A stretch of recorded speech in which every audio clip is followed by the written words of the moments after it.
Margot Friedrich is an MSc nutrition candidate and holds a certification in Whole Foods, plant-based nutrition from the T. Colin Campbell Foundation and Cornell University. She graduated from the West Coast College of Massage Therapy with a diploma in the assessment and treatment of soft tissue and joint dysfunction, hydrotherapy, and remedial exercise in medical treatment. She is also a CanFit Pro personal trainer specialist and teacher, and is a member of the College of Teachers of Ontario. Margot specializes in the therapeutic use of whole foods, plant-based nutrition for achieving optimal health. She is also an accomplished triathlete and runner, and is a passionate advocate for health and wellness. She is addressing a topic that is very dear to my heart, so please welcome Margot Friedrich.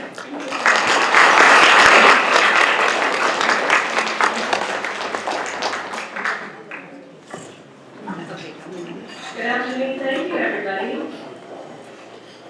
I would like to start today by asking a question. If you could please raise your hand if you agree.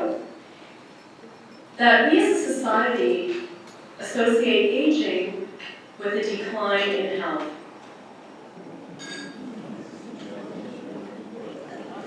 I agree with you. I do agree with you. Well, I have about 20 minutes to try to convince you that it isn't necessarily so. I want to address the topic of whole foods plant-based nutrition as it relates to aging with optimal health. In fact, whole foods plant-based nutrition is the biggest link in the chain that needs to be addressed when we talk about aging with good health. So very quickly, this all started for me way back in 1996. I had a nutrition teacher named Brenda Davis, and she was at that time a young, energetic, registered dietitian, but she was vegan. And it was the first time that I had heard somebody speak about nutrition in a way that I had never heard before. We weren't talking about the food paradigm or food groups. Instead, we were talking about the fact that some things that we eat can make us healthy, and some things that we eat can make us sick.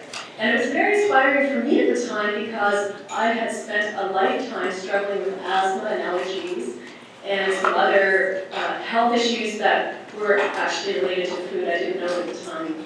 So it took some time, but when I did make all the dietary changes that I needed to make, my body healed. It was that simple and that profound. No more allergies, no more asthma, no more chronic fatigue, no more yo-yo dieting, no more bad skin. Everything just got better. So as you can see, I'm a huge advocate for plant-based nutrition. Let's see my work screen over here. There we go. I want to let you know that the quality of the years that lie ahead of you can be largely determined by your lifestyle choices. Primarily, what I'm talking about is not just exercise, because exercise is very important, and other dietary factors. But today I want to talk to you about your fuel, your body's fuel. In other words, the food that you eat. So today, I will talk about a few things that give merit to a plant-based diet. First, we'll talk about the blue zones, and then I'd like to talk a little bit about Dr. Dean Ornish and what he has discovered about telomeres. I'd like to talk to you a little bit about protein, not for the reasons that you might think. We'll talk a little about the World Health Organization guidelines and how that relates to the Canada Food Guide. The value of small tweaks. And last but not least, what experts have decided what the 7 habits of highly healthy people are. So first of all, let's talk a little bit about the blue zones. Has anybody heard of the blue zones? I imagine you have. There's a man named Dan Butner, and he had a team with him from the National Geographic Society. And what they did was they did some research on longevity, and they were able to determine that there were 5 pockets of people around the world that were living long, long lives, right into their 100th year and beyond. They were known as the centenarians. But there was something even more profound about their long life. They weren't just living really long lives, they were living extraordinarily healthy lives.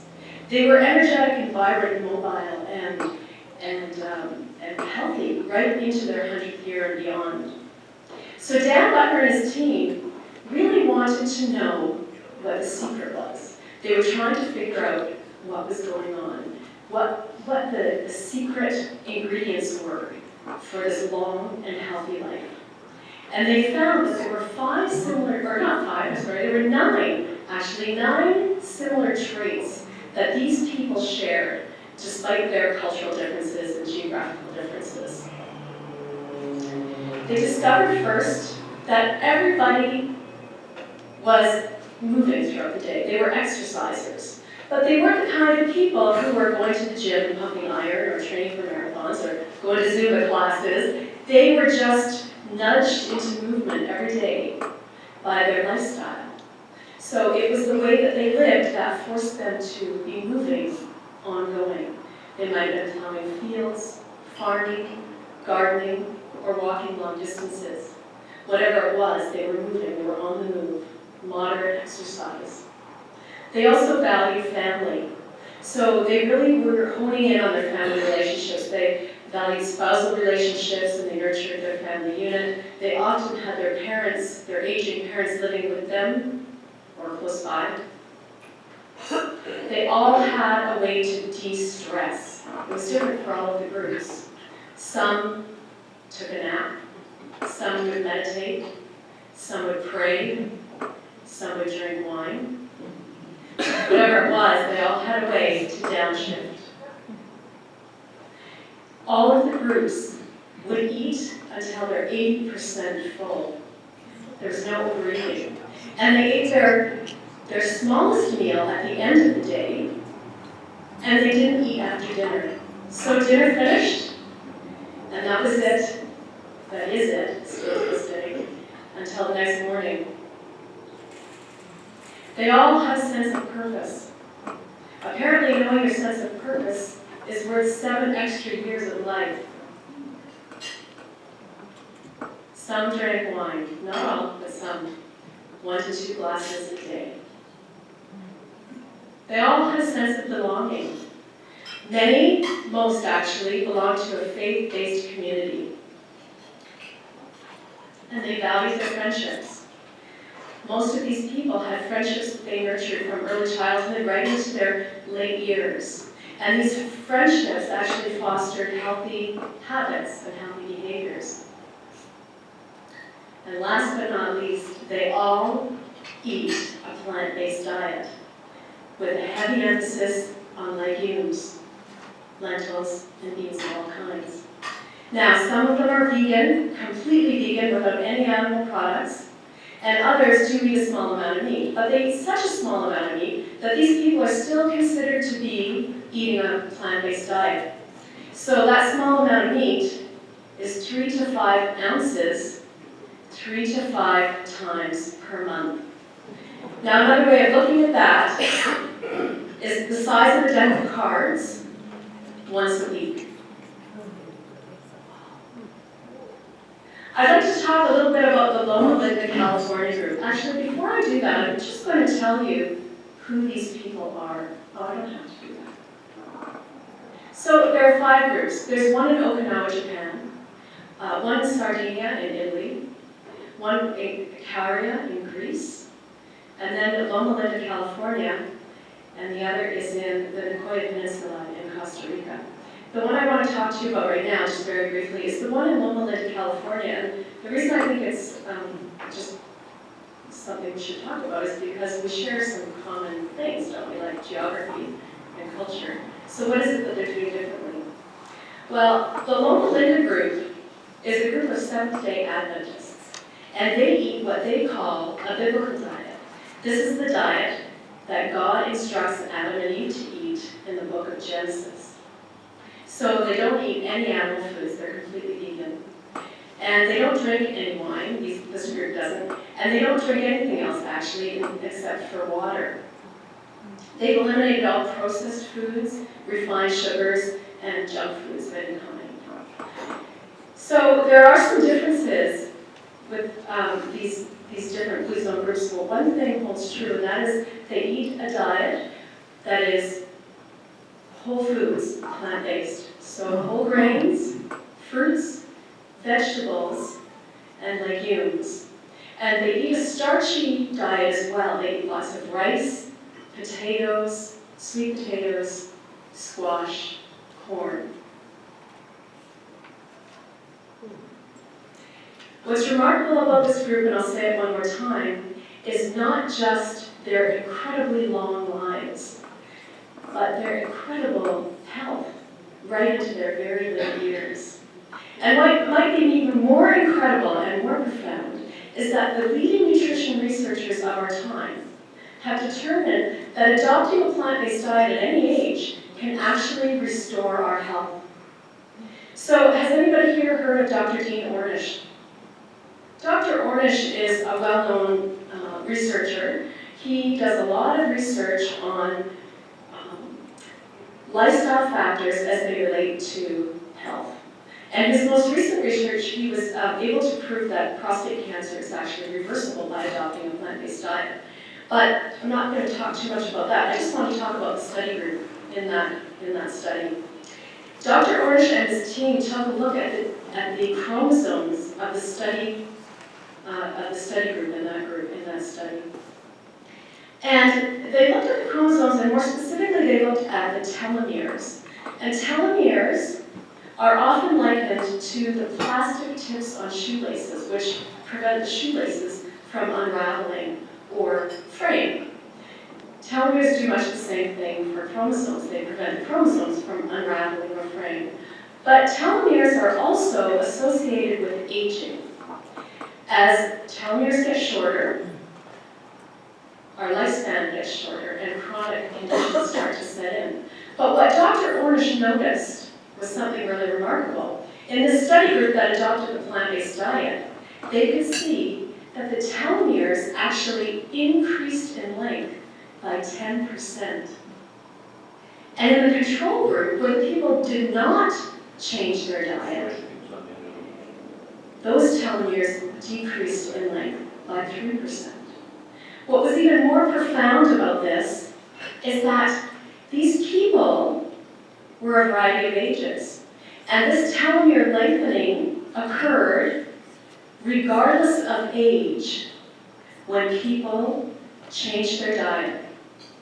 Dr. Ornish was able to see that as people adopted more of a plant-based diet, they got healthier, and conditions that they had that were thought to be irreversible started to resolve.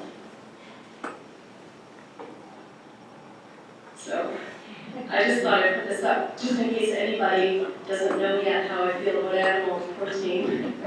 Now you do. I wanted to just talk a little bit about protein. There's a new book out. It's called Proteinaholic. I haven't read the book, but I saw it and I really like the title because we really are a society of proteinaholics. Do you agree? How many of you are really worried about getting enough protein? Everybody's worried about protein. I would like to ask you if you've ever heard of anybody in North America being hospitalized for a protein deficiency.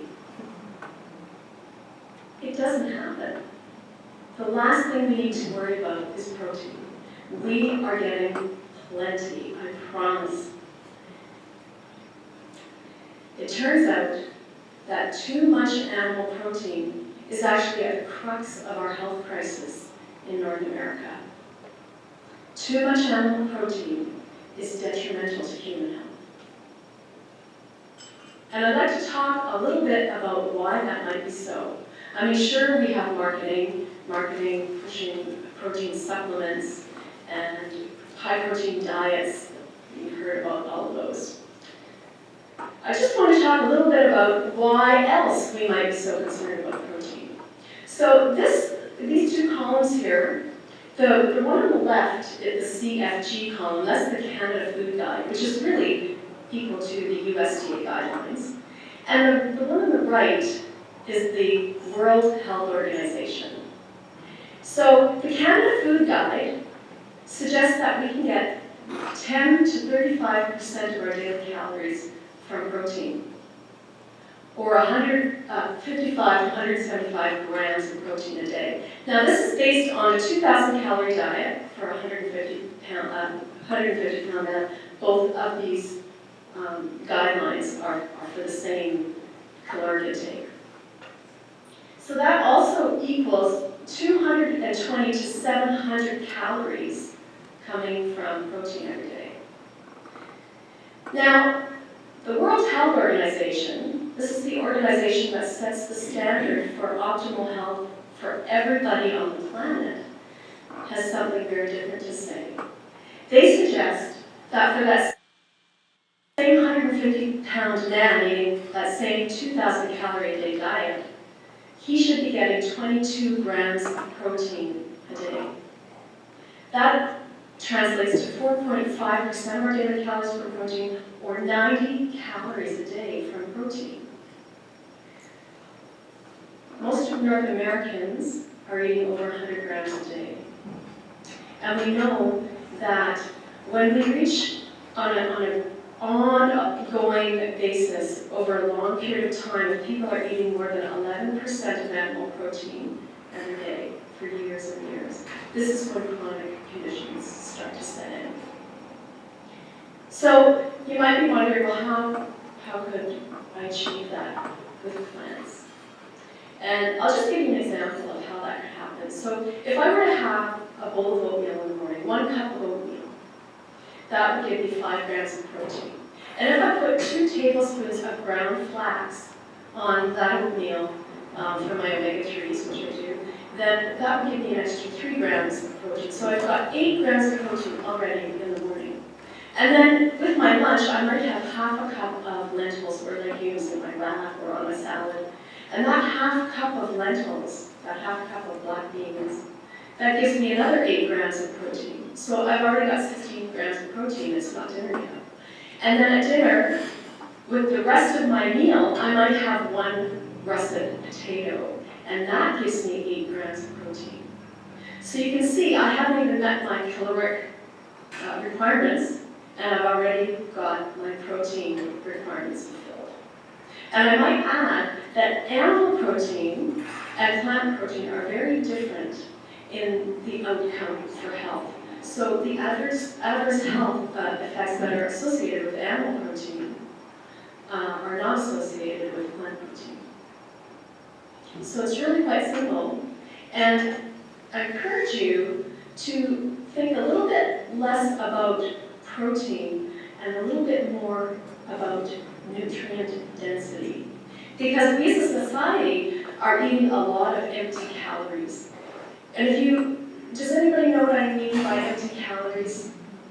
Cakes and cookies and junk foods that are nutrient devoid, but packed with calories.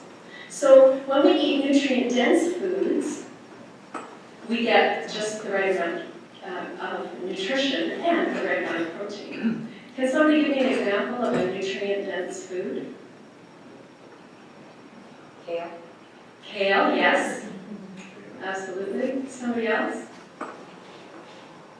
Spinach, all those green vegetables. All the green vegetables, absolutely. Dark-colored vegetables.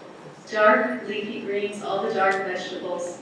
And in fact, all of the whole grains, the legumes, the fruits, these are nutrient-dense foods. So let me give you an example of how you could do some of this in a very simple way. Instead of having spaghetti and meatballs, maybe you could have a whole grain pasta with a marinara sauce. And this recipe actually has lentils mixed into the marinara sauce. Instead of a cheesy, meaty pizza, maybe you could have a whole grain crust with spicy tomato sauce and some grilled vegetables, and maybe a little drizzle of balsamic glaze on top. Instead of a greasy hamburger, how about a portobello mushroom burger? Instead of a ham sandwich, you could have a tomato and avocado sandwich. Instead of mayonnaise or sour cream, you could make some hummus with chickpeas or cannelli beans. Instead of ice cream or cake, how about some fresh berries, maybe tossed in a little maple syrup? Instead of dairy products, what about rice milk or almond milk, oat milk, soy milk? And one thing for sure, everybody should be eating a nice big salad every day. Now you might be thinking, oh my goodness, I'm going to change everything to get healthier. But here's the thing. Just making small tweaks, small changes that are doable for you can actually have profound effects on your health. You don't have to change everything to get healthier. You don't have to make all of the changes. But if you make small changes now and again that you feel are achievable, that you can stick with, you will find that over time you will get healthier. All right, so the experts have come up with 7 habits of highly healthy people. The first thing on the list is eat a healthy plant-based diet. There it is. Next is to live a healthy, active life, an active lifestyle. You can get out and do some walking, and if that's not possible, just move your body every day. Enjoy the sun. Not too much, but we do need sun. We need sun for vitamin D. 15 to 20 minutes a day. Engage in positive social behaviors like you're doing right here today. Sleep and restore. Seek joy and balance. And last but not least, like we just talked about a moment ago, assess what is sustainable for you. Remember those small tweaks, making small changes that you feel you can stick to over the long term. So I'd like to end today with a quote from Dr. Colin Campbell. Does anybody know who Dr. Colin Campbell is? He was the researcher, the head researcher at Cornell University in nutrition. And he was the head researcher in the longest and most in-depth epidemiological study on human health and nutrition that has ever been conducted. It lasted over 40 years. And the results of the study were so incredibly changing for the whole nutrition research world that they actually named Dr. Campbell the grandfather of nutrition. The study that I'm talking about is called the China Study. I don't know if any of you have heard of it. It's worth a read. He has written a book about it. Anyway, in his more recent book called Whole, and it's all about eating foods in their whole form, he has said this. First, nutrition is the master key to human health. And second, what most of us think of as proper nutrition isn't. So I'd like to conclude today by inviting you to eat more plants as part of your plan to age with optimal health. Thank you.